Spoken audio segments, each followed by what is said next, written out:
জীর্ণ পোশাকের এক তরুণ, চোখে মুখে তেমন কোনো নায়কাচিত্র আভিজাত্য নেই। গেট পেরিয়ে স্ত্রীকে দেখতে যাচ্ছেন। এই দৃশ্য দিয়েই ১৯৭৫ সালে ১৫ আগস্ট মুক্তি পাওয়া অপূর্ব রাগাঙ্গাল সিনেমায় প্রথম নজর কাড়েন শিবাজিরাও গায়কোয়াড়। তখন কেউ জানত না এই তরুণী একদিন পরিচিত হবেন রজনীকান্ত নামে ভারতীয় সিনেমার সবচেয়ে প্রভাবশালী সুপারস্টার হিসেবে। ১৯৫০ সালের ১২ ডিসেম্বর বেঙ্গালুরুতে এক সাধারণ মারাঠি পরিবারে জন্ম রজনীকান্তের। বাবা রামজি রাও গায়কোয়াড় ছিলেন পুলিশ কনস্টেবল। মাত্র ৯ বছর বয়সে মাকে হারান তিনি। বাবার অবসরের পর সংসারে নামে তীব্র টানাপোড়েন। জীবিকার তাগিদে ছোট বয়সেই নামতে হয় কাজে, কখনো কুলি, কখনো কাঠমিস্ত্রি, কখনো অফিস বয়।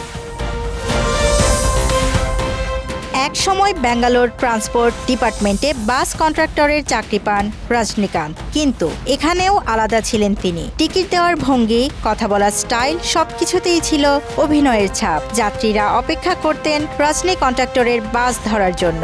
তখনও হয়তো কেউ ভাবেনি এই স্টাইলই একদিন রূপালী পর্দায় ঝড় তুলবে। অভিনয়ের স্বপ্ন ছাড়েননি কখনো। মাদ্রাজ ফিল্ম ইনস্টিটিউটে ভর্তি হন অল্প কিছু তামিল শব্দ জেনেই। সেখানেই কিংবদন্তি নির্মাতা কে বালাচন্দরের নজরে পড়েন। তিনিই নাম দেন রজনীকান্ত, যার অর্থ রাতের রং। ১৯৭৫ সালে অপূর্ব রাগাঙ্গাল সিনেমায় অভিষেক, আর পেছনে ফিরে তাকাতে হয়নি। ক্যারিয়ারের শুরুতে একের পর এক খল চরিত্র।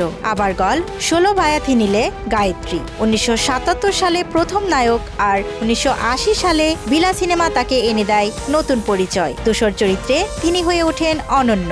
৮০-র দশকেই প্রতিষ্ঠিত হন সুপারস্টার হিসেবে। থালাপথি, আন্নামালাই, মধু, পদায়াপ্পা, চন্দ্রমুখী এই ছবিগুলোতে তিনি কখনো ত্রাতা, কখনো সুপারহিরো। আবার কাবালি, কালা, পেট্টা, দরবার, জেলারে দেখিয়েছেন ভুল করা দুর্লভ নায়কও হতে পারে।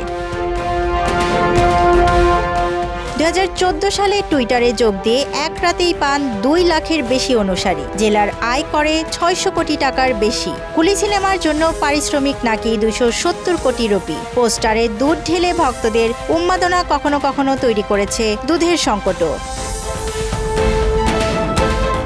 রজনীকান্ত সচেতনভাবেই নিজেকে রেখেছেন দুর্লভ। বিজ্ঞাপন নেই, সাক্ষাৎকার কম, প্রচারণা প্রায় নেই। জনসম্মুখে হাজির হন মেকআপ ছাড়া, সাধারণ পোশাকে। খ্যাতির চূড়ায় থেকেও সাধারণ মানুষের মতোই থাকতে চান। নিজের অতীত লুকান না তিনি। কুলি সিনেমার ট্রেলার অনুষ্ঠানে স্মৃতিচারণ করে বলেন, একদিন কলেজের এক বন্ধু ২ রুপি দিয়ে তাকে লাগেজ তুলতে বলেছিল। সেই অপমানের স্মৃতি আজও চোখ ভিজিয়ে দেয় থালাই ভার। বাস কন্ট্রাক্টর থেকে ভারতের সবচেয়ে বড় সুপারস্টার রজনীকান্তের জীবন কেবল সাফল্যের গল্প নয়, এটি লড়াই, আত্মসম্মান আর স্বপ্নে বিশ্বাস রাখার গল্প। বয়স ৭৫ হলেও থালাইবা একজনই, Rajinikanth. Desk report, Dhaka express.